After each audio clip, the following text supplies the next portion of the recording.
Taysom Hill, the top quarterback ad of the week. I mean, all the guy does is continue to put up QB1 numbers because he's a running back, but that doesn't matter. Tua Tagovailoa gets the Jets. The Jets next week, yeah, he's a great streaming option. And if you're going a little bit deeper, Justin Fields, who played pretty well last night, gets the Vikings on Monday Night Football. Rashad Penny had a great game yesterday. He would be my top running back target. Jeff Wilson Jr. saw big volume with Elijah Mitchell, and the Niners have a good schedule coming up.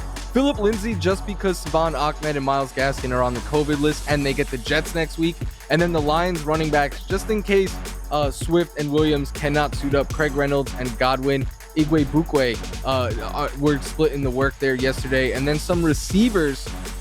Amon-Ra, I know you love this one. The guy got 12 targets again yesterday. Love to see the volume there. Rashad Bateman, just when I think I'm out, pulls me back in. He played really well with Huntley. Robbie Anderson and Donovan Peoples-Jones put up some good numbers yesterday. Those are deeper league targets at receiver. And then at tight end, Austin Hooper, I know you were all about him, Marcus. He had been getting consistent volume, had a good game yesterday. Ricky Seals-Jones, I know he disappointed, but he gets the Eagles next week, and then again in week 17, and the Eagles are awful against tight ends.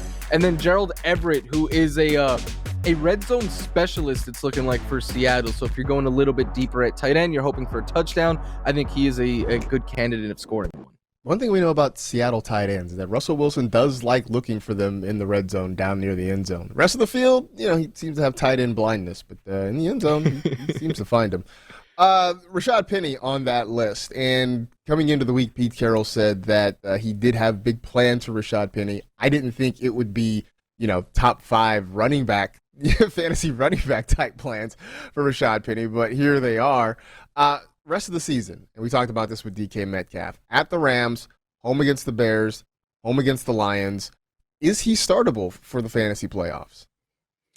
I think next week is the one week you might be a little hesitant on because the Rams are a tough defense, but the Bears struggle against the run, and the Lions you can run all over. So yeah, I think maybe next week depends on your options. Maybe you get away from him, but after that, I think if he is still healthy and looking like he's looking, definitely startable. I mean, 137 rushing yards and 2 rushing touchdowns. Yes, it was against the Texans, but those numbers are eye-popping. You have to take note.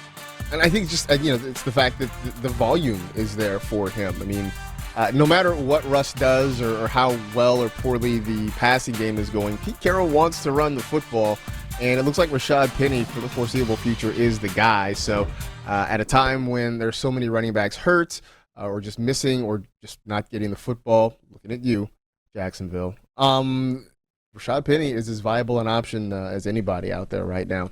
Taysom Hill, also on your list. You mentioned he just keeps putting up quarterback 1 numbers because he's mostly a running back that occasionally throws the football. But he's playing pretty well. Dak Prescott is kind of struggling a little bit, at least fantasy-wise. Would you rather have Taysom or Dak for the fantasy playoffs?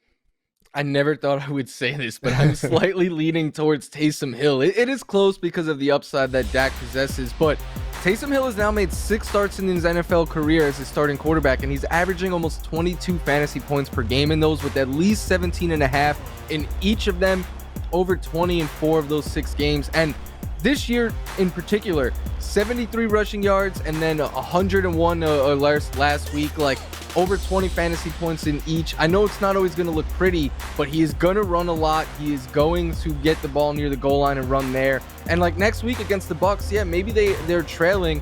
I don't think that means Taysom Hill's going to stop running. I think it'll just mean more design runs where he drops back like he's going to pass and then ends up running like we've been seeing him do the last 2 weeks. I know what he's been doing, and it's not pretty to watch, and it's, I still don't think he's a great NFL quarterback, but he's a good fantasy quarterback. All that being said, I'm still leaning toward Dak. I still want the ceiling for Dak Prescott. I like what they have the next 3 weeks. They've got the Giants, they've got Washington.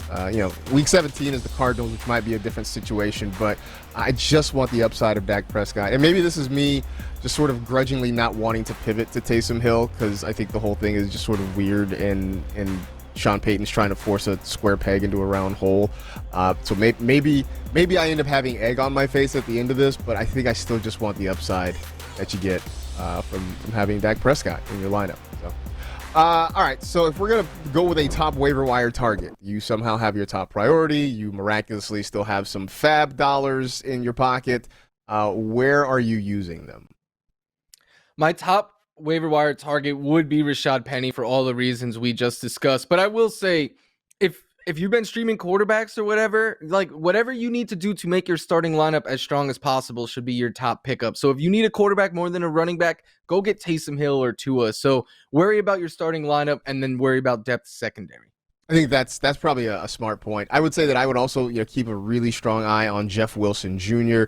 Just because we keep saying it, the 49ers running game is a big deal. We'll see what happens with Elijah Mitchell if he's able to come back next week. Obviously missed Sunday's game against the Bengals, but Jeff Wilson is still going to be a part of it. And some good matchups. I mean, they've got the Falcons coming up next week. They've got the Texans in week 17. So the schedule is certainly very, very favorable. And we talked about needing running back depth. It's always important this time of year. So Jeff Wilson, a name that should be very heavily added, I think, this week.